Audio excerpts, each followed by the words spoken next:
இந்த India customer, தம்பி வண்டி ஒன் சைடாக நெளிஞ்சுக்கிட்டே போதியா அப்படின்னு சொல்லி வண்டியை கொண்டு வந்திருந்தாரு. நான் செக் பண்ணி பார்க்குறப்போ ஒரு வீலில் மட்டும் ஏர் 10 பாயிண்ட் தான் இருந்துச்சு. சார் ஏர் 10 பாயிண்ட் தான் இருக்குது, அதனால தான் உங்களுக்கு நெளிஞ்சுக்கிட்டே போயிருக்கு, ஏரை பிடிச்சா சரியாயிரு சார் அப்படின்னு. தம்பி கொஞ்சம் நல்லா செக் பண்ணிடுறியா, நான் புள்ள குட்டியோட போய்கிட்டு இருக்கேன், போய் எங்கிட்ட நின்றக்கூடாதியா அப்படின்னாரு. இல்லை சார் ஏர் தான் பிரச்சனை அப்படின்னு.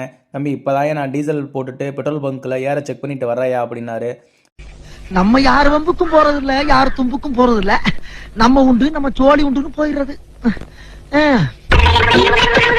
சார் நீங்கள் எப்பயுமே பெட்ரோல் பங்க்கில் ஏர் பிடிச்சிங்க அப்படின்னா கொஞ்சம் இறங்கி போய் நீங்கள் கொஞ்சம் செக் பண்ணுங்கள், ஏர் எது அவுட் ஆகுதா அப்படின்னு கொஞ்சம் செக் பண்ணி மவுத்தெல்லாம் செக் பண்ணி வாங்க சார். ஏன்னா அவங்க மேக்ஸிமம் வந்து புது ஆளுகளை போட்டு ஏர் பிடிக்கிறாங்க, நம்ம அவங்கள யாரையும் நம்ம குறை சொல்ல வேண்டாம். நீங்கள் பெட்ரோல் பங்க்கில் ஏர் பிடிச்சிங்கன்னா கம்பல்சரி நீங்கள் செக் பண்ணிவிட்டு வாங்க.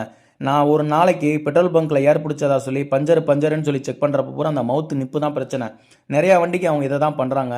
அவங்கள நம்ம யாரும் குறை சொல்ல வேணாம், உங்களோட வாகனத்தை நீங்கள் தான் சார் பார்த்துக்கணும்னு சொல்லி அவங்கள அனுப்பிச்சி விட்டேன். அவங்கள ரொம்ப நன்றியா அப்படின்னு சொல்லிட்டு கிளம்பிட்டாங்க. Thank you friends.